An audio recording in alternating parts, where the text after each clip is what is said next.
நம்ம மக்கள் எல்லாருக்குமே எதெல்லாம் அதிகமா நம்ம பாக்குறோமோ தொடர்ந்து நம்ம கண்ணு முன்னாடி வருதோ அதெல்லாம் உண்மை அப்படின்னு நம்பக்கூடிய ஒரு உளவியல் நோய் இருக்கு அப்படின்னு நினைக்கிறேன்.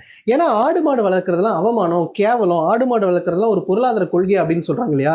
நம்ம இந்தியால பேலன்ஸ் ஆஃப் பேமெண்ட் அப்படின்னு சொல்லி ஒரு விஷயம் இருக்கு. அதாவது இந்தியாவுக்கும் மற்ற நாடுகளுக்கும் இடையில நடக்கக்கூடிய இந்த மானிட்டரி டிரான்சாக்ஷன் தான் வந்து பாத்தீங்கன்னா பேலன்ஸ் ஆஃப் பேமெண்ட் அப்படின்னு சொல்லுவாங்க. அதுல குறிப்பா வந்து கரண்ட் அக்கௌண்ட், கேபிட்டல் அக்கௌண்ட் அப்படின்னு சொல்லி ரெண்டு விஷயம் இருக்கும்.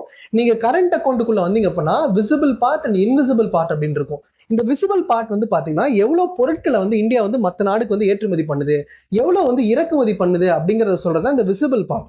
நம்ம எப்பயுமே வந்து கரண்ட் அக்கௌண்ட்ல வந்து பாத்தீங்கன்னா இந்தியா வந்து டெபிசிட்ல தான் இருக்கும்.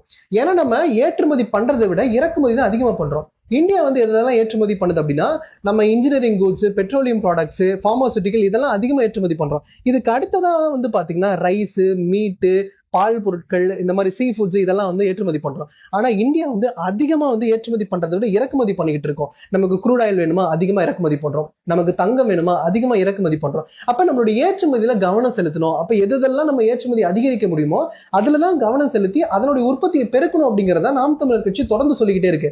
ஆனா இங்க ஒரு நரேஷன் எப்படி கட்டமைக்கிறாங்க அப்படின்னா ஆடு மாடு மேய்க்கிறதுலாம் கேவலமான ஒரு விஷயம் அப்படின்னு கட்டமைக்கிறாங்க. டாக்டர் தான் ஆகணும், நான் கலெக்டர் தான் ஆகணும்னு சொல்றீங்க இல்லையா?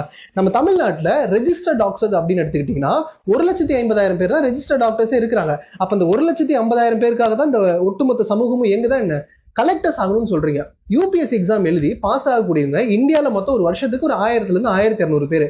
அதுல கலெக்டர்ஸ் அப்படின்னா ஒரு 100 பேர் வந்து கலெக்டர் ஆகும். அப்ப அந்த 100 பேருக்கு தான் நீங்க வந்து போராடுறீங்களா என்ன? அப்ப அடித்தட்டு மக்களுக்காக பேசுறதுதான் நாம் தமிழர் கட்சி தொடர்ந்து பண்ணிக்கிட்டே இருக்காங்க. ஆடு மாடு மேய்க்கிறது, இந்த கால்நடைகள் வளர்க்கிறது, மத்த எந்த தொழிலா இருந்தாலும் அவங்களுக்கு முக்கியத்துவம் கொடுக்கணும், அவங்களை ஆர்கனைஸ் செக்டாருக்குள்ள கொண்டு வரணும். இப்ப நீங்க வந்து ஒரு சர்வீஸ் செக்டார்ல ஒரு ஐடி கம்பெனி எடுத்துக்கிட்டீங்கன்னா அது ரொம்ப ஆர்கனைஸ்டா இருக்கும். யாரெல்லாம் வேலை செய்யறாங்க, அவங்களுக்கு என்னென்ன மாதிரி பெனிஃபிட்ஸ் இருக்கணும், எவ்வளவு மணி நேரம் வேலை செய்யணும், மாச சம்பளம் கரெக்டா போகணும், ரூல்ஸ் அண்ட் ரெகுலேஷன் எல்லாமே கரெக்டா ஃப்ரேம் பண்ணி ஒரு ஆர்கனைஸ் செக்டாருக்குள்ள கொண்டு வந்திருப்பாங்க.